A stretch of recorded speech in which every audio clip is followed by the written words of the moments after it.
We have wings, we can fly. Look at the world in the eye. We have a heart that is kind and a wise, open mind. We have hope, we have love. We can rise up above. Make us strong at the core. Make us ready to explore. Make us worthy of it all. So we may rise when we fall. We are the game changers. We are the trailblazers. We are the go-getters. We are the wave riders. We are the Jaypurians. Knowledge is power. Information and education is the liberating premise of progress in every child. Azamgarh Public School, Play Group to Class 12th, affiliated to CBSE New Delhi, जहां बच्चों को पढ़ाई के साथ नैतिक गुणों का ज्ञान भी दिया जाता है. एंड ISO सर्टिफाइड स्कूल, जहां पर smart digital classes, computer lab, science lab, rich library, indoor and outdoor game, dance and music, art and craft, 24/7 backup security के साथ ट्रांसपोर्ट फैसिलिटी भी उपलब्ध है. एजुकेटेड एंड एक्सपीरियंस टीचर्स जो कमजोर बच्चों पर देते हैं विशेष ध्यान. Azamgarh public school, Kotila check post Varanasi, Azamgarh road, Azamgarh. माँ बाप अपने बच्चों के लिए अच्छे स्कूलों के चयन को लेकर हमेशा असमंजस में रहते हैं, पर पेरेंट्स की इस असमंजस की स्थिति को दूर करने के लिए ये है आजमगढ़ के रहुआ मुस्तफाबाद इलाके के 2 एकड़ में फैला हुआ ईशान पब्लिक स्कूल, जो आपकी सभी शंकाओं और असमंजस की स्थिति को संतुष्टि में बदल देगा. Ishan public school CBSE 10+2 school है, जहां बच्चों को सिर्फ शिक्षा ही नहीं बल्कि एक्स्ट्रा करिकुलम एक्टिविटीज में भी बराबर से पार्टिसिपेट करने के लिए प्रोत्साहित करता है.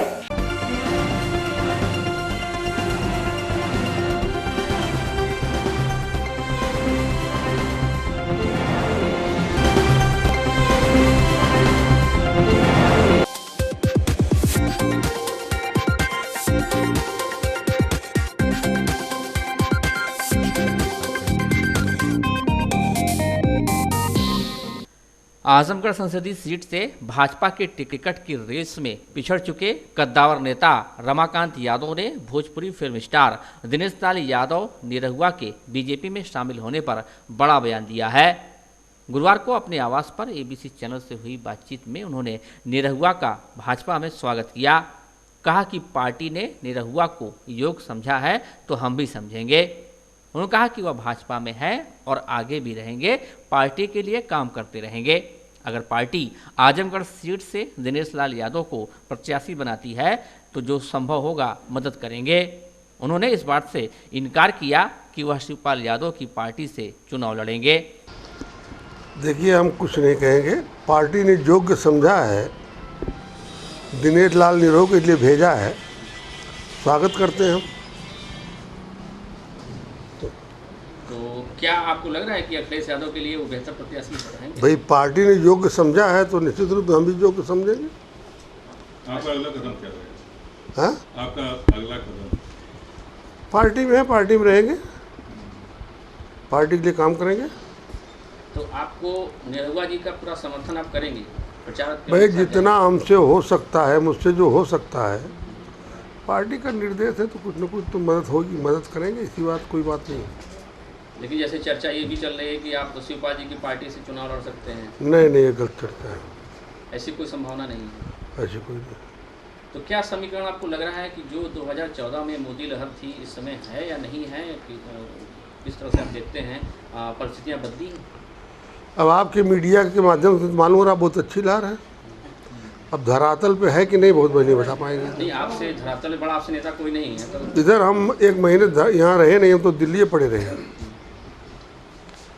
तो धरातल के बारे में आप लोग जानेंगे. आप लोग मीडिया के माध्यम दिखाते हैं कि पूरा बन रहा, सरकार बननी चाहिए, अच्छी सरकार है, बनना भी चाहिए. मोदी जी के नेतृत्व में फिर एक बार देश भरोसा करेगा? कर ही रहा देश. पूर्व सांसद ने कहा कि मीडिया रिपोर्ट की माने तो इस बार के चुनाव में भी मोदी लहर कायम है. कहा कि मोदी जी फिर से देश के प्रधानमंत्री बनेंगे.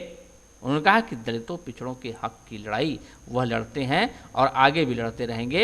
इसके लिए उन्हें मोदी योगी तो क्या, भगवान ब्रह्मा से भी अपनी बात रखनी पड़े तो रखेंगे. तो पार्टी से आपको कोई आदेश निर्देश मिला हुआ है किस तरह से कुछ आप तो लगातार रहे पार्टी? अभी जब कोई आदेश निर्देश मिलेगा तो पालन किया जाएगा। तो नहीं, जैसे आपका वीडियो वायरल हुआ था कि अखिलेश जी को बैरंग वापस करेंगे, साइकिल पंचर करके भेजेंगे, क्या है? हम लोग से तो बात नहीं होता। हमने किया था, सही वायरल था, लेकिन पार्टी ने हमसे मजबूत समझा उम्मीदवार, पार्टी ने भेजा, हम स्वागत कर रहे हैं उसका। लेकिन उनकी कोई राजनीतिक जैसे नहीं रही। आप कह सकते हैं, हम नहीं कह सकते ना। लेकिन क्या आपको लगता है कि इस तरह से 5 साल मेहनत आप लोग करते हैं और जमीन पर रहते हैं, इस तरह से अचानक से कोई कलाकार आके और टिकट? उस पर हम कोई टिप्पणी नहीं करेंगे। चर्चा ये भी हो रही थी कि आपने योगी जी के खिलाफ बयान दिया, कहीं ना कहीं युवा के खिलाफ गया। देखिए, जहाँ बैकवर्ड का मामला आएगा, दलित का मामला आएगा, योगी नहीं, मोदी नहीं, ब्रह्मा होंगे तो बोलेंगे हम। जहाँ बैकवर्ड और दलित के हक का अधिकार सवाल आएगा तो योगी मोदी का मामला नहीं, तो ब्रह्मा भी आएंगे, भगवान भी आएंगे, तो खड़े होकर रमाकांत यादव बोलेंगे। उसमें कोई समझौता नहीं करते हैं। क्या आपको लगता है?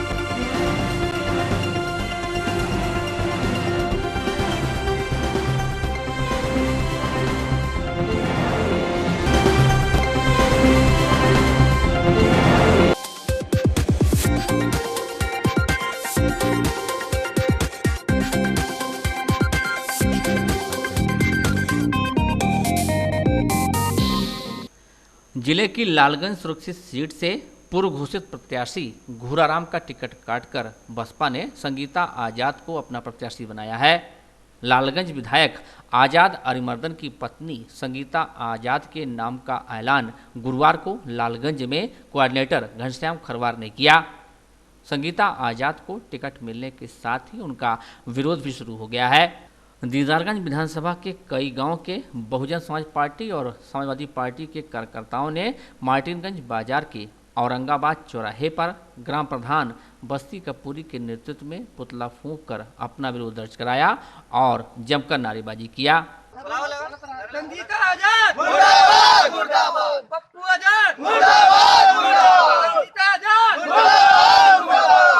कार्यकर्ताओं का आरोप था कि जब करीब 2 वर्ष पहले घूराराम को पार्टी ने प्रत्याशी बनाया था और वह जनसंपर्क कर कड़ी मेहनत कर रहे थे, तो अचानक कौन सी दिक्कत आ गई कि प्रत्याशी बदलना पड़ा।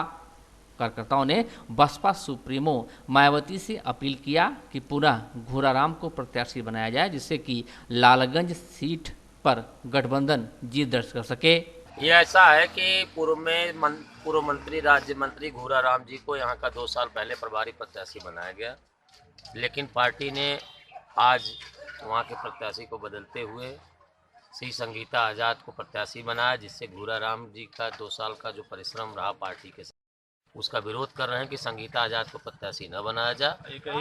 और एक क्योंकि संगीता आजाद के पति वर्तमान में लालगंज सुरक्षित विधानसभा के विधायक हैं और यह पार्टी एक परिवार की बंधक न बने, कार्यकर्ताओं की जन भावनाओं को बहन जी तक पहुंचाने के लिए हम लोगों ने इनका विरोध किया।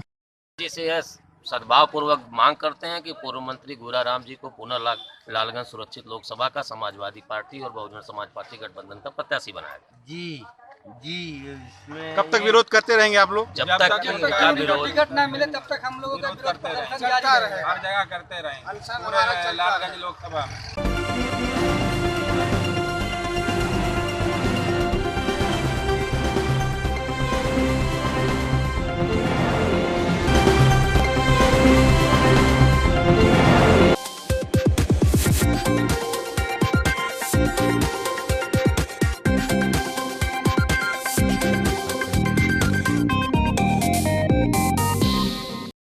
आजमगढ़ के पवई थाना क्षेत्र के फत्तनपुर में 10 लाख की फिरौती के लिए 14 वर्षीय सचिन यादव की हत्या कर कुएं में फेंकने के मामले में आरोपी युवक को गिरफ्तार कर पुलिस ने कोर्ट के सामने पेश किया।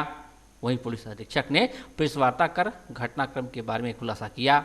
एसपी ने बताया कि आरोपी मृतक के पिता का दोस्त था। उसको जानकारी थी कि मृत बालक के पिता के खाते में काफ़ी धन है जो मुंबई में फ्लैट बेचकर मिला है, इसलिए आरोपी ने सचिन के माध्यम से घर पर कॉल कराया था। इसके लिए नई मोबाइल व सिम का इस्तेमाल किया गया था। सचिन को एक लड़की से मिलाने का लालच देकर बुलाया था। सचिन ने 26 मार्च की रात करीब 9:28 पर अपनी मां के मोबाइल पर फ़ोन करके कहा था कि एक आदमी ने मुझे गांव के बाहर रोक लिया है तथा छोड़ने के लिए 10 लाख रुपए की मांग कर रहा है। इसके पश्चात उसका मोबाइल स्विच ऑफ हो गया था। अपहृत बालक के पिता संतोष यादव ने 9:47 पर डायल 100 पर सूचना दिया। सूचना के बाद जांच के आधार पर रवि कुमार पुत्र सभाजीत निवासी फत्तनपुर का नाम संदिग्ध के रूप में सामने आया, जो कि अपहृत सचिन के पिता संतोष यादव का मित्र था। आरोपी रवि कुमार से पूछताछ की गई तो उसने अपना जुर्म स्वीकार करते हुए पूरी घटना का विवरण बताया। घटना का उद्देश्य था कि मृतक का पिता संतोष यादव मुंबई में स्थित प्रॉपर्टी बेचकर गांव आ गया था। बेचे हुए धनराशि से गांव का घर बनवाया था। वह अपने खाते में 5 से 6 लाख रुपए बचाकर रखा था। आरोपी मृतक के पिता का घनिष्ठ परिचित था, जिसको बैंक में रखे पैसे के संबंध में जानकारी थी। एक योजना के तहत अपने गांव के सिकंदर कुमार का मोबाइल उसने चुराया और उसमें नया सिम लगाकर मौके की फिराक में था। रवि ने सचिन से कहा कि 8 बजे शाम को स्कूल के पीछे जो आम का पेड़ है उसी के पास मिलने आ जाना, तुमको एक लड़की से मिलवाऊंगा। योजना के मुताबिक सचिन 8:30 पर जब रवि से मिला तो आरोपी ने झटके से मफलर की मदद से सचिन का गला कस दिया और अपने मोबाइल से घर पर 10 लाख रुपए की फिरौती मंगवाई। फ़ोन करने के बाद सचिन ने कहना शुरू कर दिया कि मैं घर जाकर सब बताऊंगा। भेद खोलने के डर से आरोपी ने सचिन के सिर पर हथौड़े और कुल्हाड़ी से मारकर घायल कर दिया और अपने मफलर से गला घोंटकर हत्या कर दी तथा लाश को छुपाते हुए पास के सूखे कुएं में डाल दिया। अपराध को छुपाने के लिए सुबह 4 बजे शव को जलाने की नीयत से कुएं के पास गया। काफ़ी कोशिश करने के बाद भी शव जलाने में असमर्थ रहा। घटनास्थल से आला कत्ल मफलर बरामद कर लिया गया है। वह आरोपी रवि की निशानदेही पर फिरौती में प्रयुक्त सैमसंग मोबाइल और आरोपी की मोबाइल, एक कुल्हाड़ी, एक हथौड़ी घर से बरामद की गई है। 26 तारीख को रात 9:28 पे डिस्ट्रिक्ट कंट्रोल को एक इन्फॉर्मेशन मिलती है कि एक फ़ोन आया जिसमें ये बताया गया कि उसके लड़के की किडनैपिंग हुई है और जो किडनैपर है उसके माँ के मोबाइल नंबर पे फ़ोन करके कहा है और लड़के को फ़ोन देके लड़के की आवाज़ में लड़के ने कहा कि मम्मी हमको किसी ने पकड़ लिया है, अगर 10 लाख रुपया आप नहीं दोगी तो ये हमको मार डालेंगे। उसके बाद इतना कहने के बाद वो मोबाइल नंबर स्विच ऑफ हो जाता है। उसके बाद ये हमारी टीम लग जाती है। टीम लगने के बाद हम लोग उस मोबाइल का लोकेशन पता करते हैं और सर्विलांस के ज़रिए एक सस्पेक्ट को हम लोग उठाते हैं। सस्पेक्ट को उठाने के बाद पता चलता है कि उसने प्लानिंग ये किया था कि उसने एक नया मोबाइल नंबर, एक नया सिम ले करके और ये जो सस्पेक्ट है, जो रवि हरिजन है, ये जो मृतक है उसके पिताजी के साथ दारू वगैरह पीता था, उसका दोस्त था और इसको ये जानकारी थी कि उनके अकाउंट में काफ़ी पैसा पड़ा हुआ है, क्योंकि उसके पिताजी ने मुंबई में 2 साल पहले एक फ्लैट बेचा था जिसमें 17 लाख रुपए उनको मिले थे और करीब 8-10 लाख रुपए करीब उनके अकाउंट में अभी पैसा बैलेंस था। इसको इस बात की जानकारी थी। इसने प्लान करके उसको किडनैप किया। किडनैप करके उसकी माँ पे फ़ोन करवाया पैसा लेने के लिए, लेकिन वो डर गया और डरने के बाद उसने क्या काम किया, लड़के का मफलर से लेकर के उसका गला दबा के हत्या कर दिया। एक कुल्हाड़ी भी ले गया था जिससे उसके सिर पे चोट मारा और उसके बाद उसको ले जा करके कुएं में फेंक दिया। सुबह 4 बजे ये उस कुएं में उस लाश को जलाने का भी प्रयास किया, लेकिन उसके बाद इसके मोबाइल के लोकेशन से हम लोगों ने ट्रैक करके इसको पकड़ लिया था। इसने ये कन्फेस किया।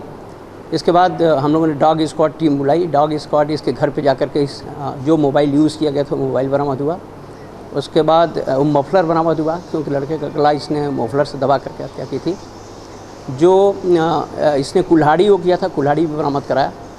सिम तोड़ करके इसने फेंक दिया था, इसलिए सिम बरामद नहीं हो पाया। सर, इसमें मोटिव क्या था? इसका हत्या करना था या पैसा? देखिए, इसका मोटिव पैसा लेना था किसी तरह से, लेकिन बाद में जब उसको लगा कि हम पैसा नहीं ले पाएंगे तो इसने हत्या कर दी। सर, इसको सुबह गिरफ्तार कर लिया गया था। कस्टडी में लेने के बाद तो पुलिस ये पता क्यों नहीं लगा पाई कि ये मर्डर कर चुका? क्योंकि अगर लाश नहीं मिलती तो पुलिस तो इसको बैठा खाली पूछताछ करती रह जाती। नहीं, देखिए, सुबह करीब 10 बजे हम लोगों ने इसको उठाया है, सुबह 10 बजे, और ये घटना जो है 9:28 पे कॉल आती है और 9:40 पे ये मर्डर कर दिया रहता है रात में ही, और उसको एक कुएं में फेंक दिया रहता है। वो कुआं भी इस तरह का कुआं नहीं है जिसमें नॉर्मली लोग जाते हों। छोटा सा कुआं है, सूखा कुआं है जिसमें जाते नहीं हैं। बगल में एक स्कूल है, स्कूल के बच्चे जब गए तो उन्होंने देखा कि एक डेड बॉडी पड़ी हुई है, तो उन्होंने इन्फॉर्मेशन दी, उसके बाद से ये डेड बॉडी बरामद हुई।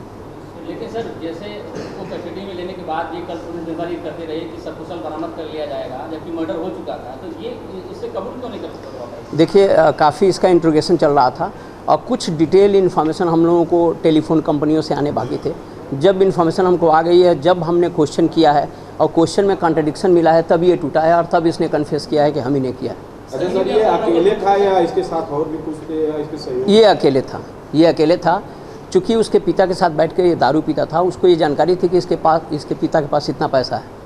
कहीं सर पुलिस की लापरवाही इसमें आपको देखते हैं? नहीं, हमारे 9 और 28 पे 26 तारीख को मिल जाती है सूचना, तब से लगातार हमारी पुलिस काम कर रही थी इसमें।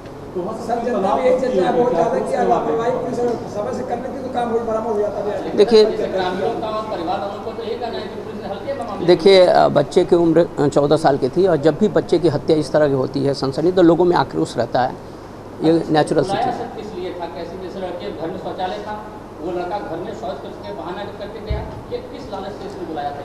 देखिए इसका ये कहना है कि लड़के ने कहा था कि हमको किसी लड़की से मिलवा दो, और ये बहाना ये बनाया कि आओ तुमको हम एक लड़की से मिलवा देते हैं, 8 बजे इस नहर पे मिलो। लड़का उस लड़की से मिलने के लिए गया और उसने घर पे बताया कि हम शौच के लिए जा रहे हैं, जबकि लड़के के घर पे शौचालय था। तभी से हम लोगों को डाउट हो गया कि निश्चित रूप से कोई इसका करीबी इसको बुलाया है। सर इसमें लापरवाही नहीं मानते? कोई लापरवाही नहीं हुई पुलिस की तरफ से? नहीं, निश्चित रूप से कोई घटना होती है तो पुलिस की लापरवाही तो बनती है, लेकिन इसमें उस तरह की लापरवाही नहीं है, क्योंकि घर का ये जा कर के एक जो मृतक का पिता है उसका दोस्त हुआ करता था, उसके घर जाता था, उसी ने बुलाया और उसने बुला करके अचानक हत्या कर दी। तो जो पुलिस का मैक्सिमम हो सकता था वो हमने सब किया और हमने 24 घंटे के अंदर इस केस का अनावरण किया और उसको गिरफ्तार किया और बाकायदे सारी चीज़ें बरामद की हमने। सर दावा तो दिन भर ये होता रहा है कि लड़का सकुशल बरामद कर लिया जाएगा। हाँ बिल्कुल दावा था, लेकिन जब बाद में पता चला डेड बॉडी उसकी मिली। वही मामले में आरोपी ने कहा कि वह नशे में था और सचिन के आने पर झगड़ा हुआ। इसके बाद धोखे से कुल्हाड़ी, ईंट व मफलर से मार दिया और शव कुएं में फेंक दिया। जी मैंने उसे बहाना से करवाया था, इसलिए कि किसी को पता नहीं चले सर।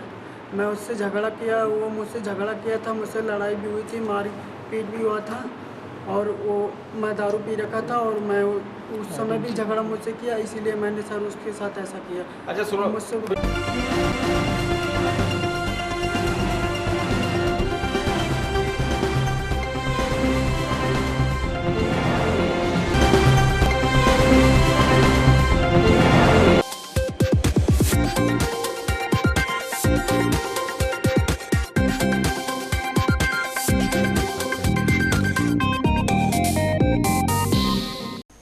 भोजपुरी फिल्मों के अभिनेता व गायक कलाकार दिनेश लाल यादव निरहुआ के आजमगढ़ से भाजपा प्रत्याशी के रूप में चुनाव लड़ने की चर्चा इन दिनों जोरों पर है।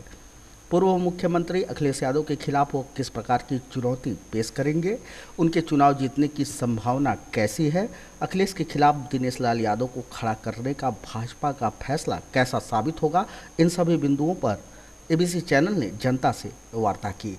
जनता का कहना था कि भाजपा को अखिलेश के लेवल का प्रत्याशी खड़ा करना चाहिए, वे मुकाबले में कहीं नहीं है, उनकी जमानत जब्त होने के भी आसार हैं। वहीं कुछ लोगों का यह भी कहना था कि अखिलेश की छवि धूमिल करने, उनकी जीत को बेनामी बनाने क्या प्रतिक्रिया रहेगी? प्रतिक्रिया अरे भाई हम तो एक कह दिए कि अभी तो हम उनको देखे नहीं हैं, तो कैसे जो है कि उन अथवा करेंगे। अब देखा जाएगा कैसा आदमी है, कैसा बोली भाषा है, तब न किसी को वोटिंग किया जाएगा। आपको बस क्या जानते हैं? बारे को नहीं जानते, हम कुछ नहीं जानते। जिसके बारे में नहीं जानते उसको वोट क्या देना चाहिए? अरे भाई अब उसको कैसे दिया जाए वोट? नाम भी नहीं सुने थे निरहुआ।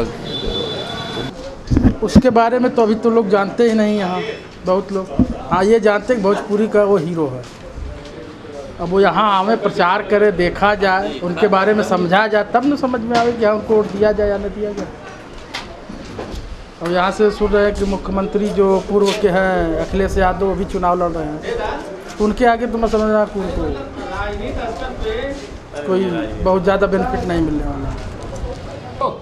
अब उसमें क्या मुझे कहना है, अब यही गवैया बजैया जब राजनीति करेंगे तो देश का क्या प्रगति होगी, आप खुद स्वयं जान लीजिए। जब पढ़ा लिखा आदमी रहेगा, पढ़ी लिखी बातें करेगा, एक इंसाफ की बात करेगा, एक लड़ाई लड़ेगा, देश के हित में लड़ेगा, लोग अमीरी गरीबी के लिए लड़ेगा, बेरोजगारी के लिए लड़ेगा।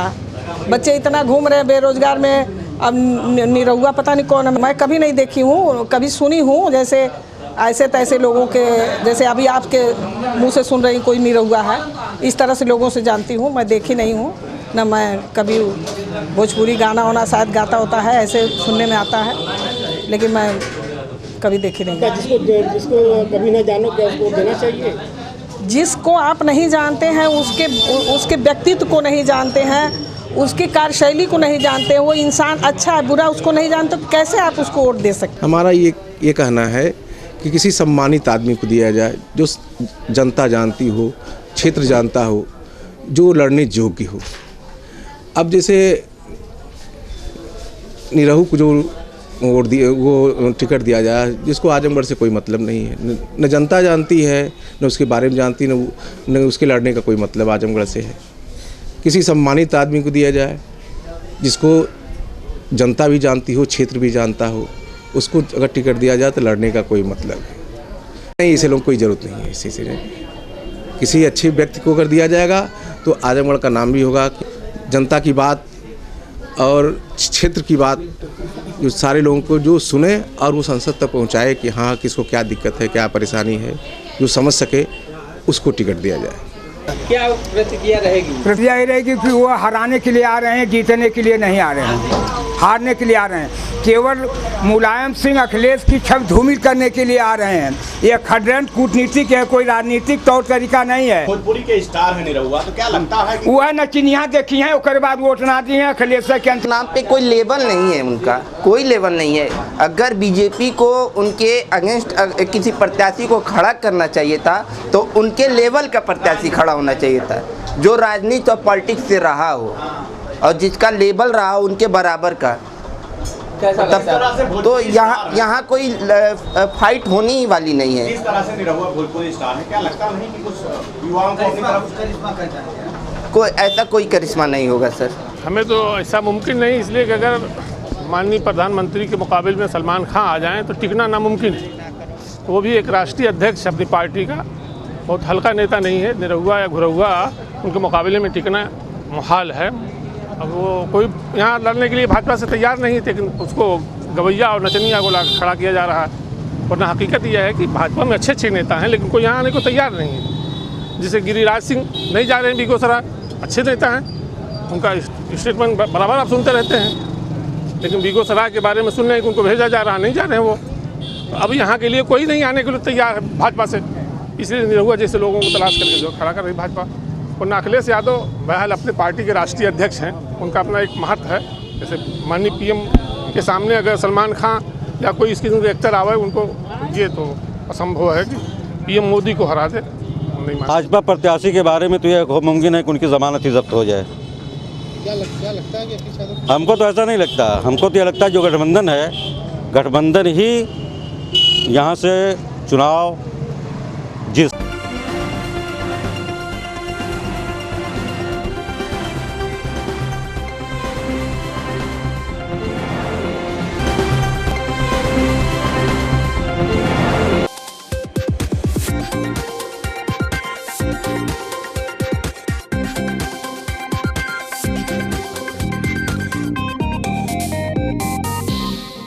राजनीतिक दलों के साथ आयोजित बैठक में जिला निर्वाचन अधिकारी शिवाकांत द्विवेदी व उप जिला निर्वाचन अधिकारी नरेंद्र सिंह ने जनप्रतिनिधियों को आदर्श चुनाव आचार संहिता के बाबत विस्तार से जानकारी दी। अधिकारियों द्वारा ने क्रमशः बिंदुवार नियम स्पष्ट करते हुए बताया कि बाइक रैली में 10 से अधिक बाइकें शामिल नहीं होंगी। बाइकों पर 2 बाई 1 फीट का झंडा अनुमन्य होगा। वहीं रोड शो में वाहनों की संख्या 10 से अधिक नहीं होनी है।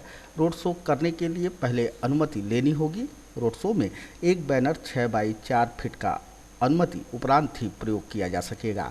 रोड शो अवकाश के दिनों और नॉन पीक आवर्स में किया जाएगा।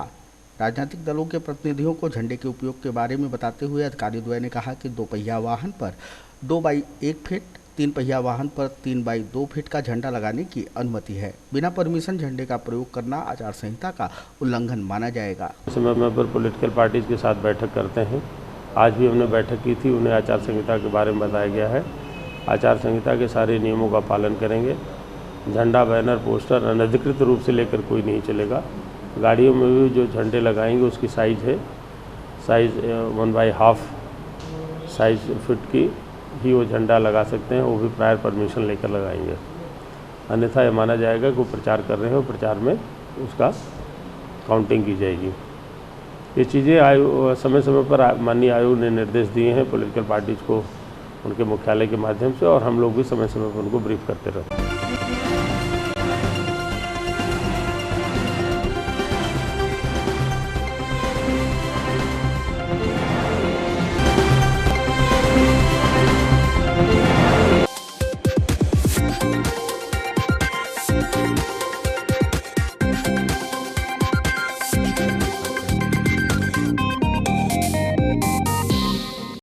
भारत निर्वाचन आयोग के निर्देशों के अनुरूप लोकसभा चुनाव को पूर्णतः पारदर्शी बनाने के क्रम में ईवीएम मशीन के संपूर्ण सेटअप का प्रथम रैंडमाइजेशन प्रोजेक्टर के माध्यम से राजनीतिक दलों के प्रतिनिधियों के समक्ष किया गया।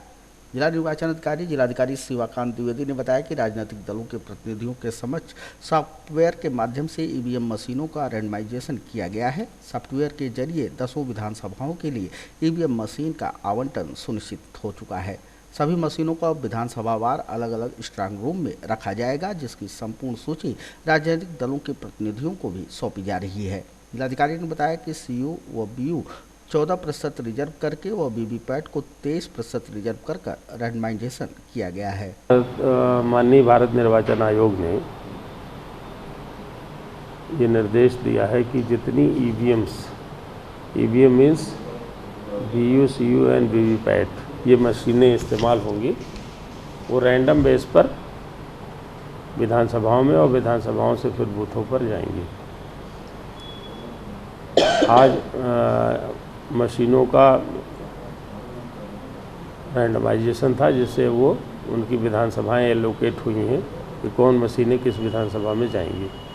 इसी संदर्भ में पॉलिटिकल पार्टीज़ को बुलाया गया था, जिन्हें आप लोगों ने देखा, उनकी उपस्थिति में रैंडमाइजेशन किया गया है। अब सॉफ्टवेयर पर रैंडमाइजेशन हो गया है, अब फिजिकली उनको अलग अलग स्ट्रांग रूम में 10 विधानसभाओं को रखा जाएगा। इसीलिए सारे आरओज़ को ब्लॉक बता दिया गया है और यथाशीघ्र वो व्यवस्था करेंगे।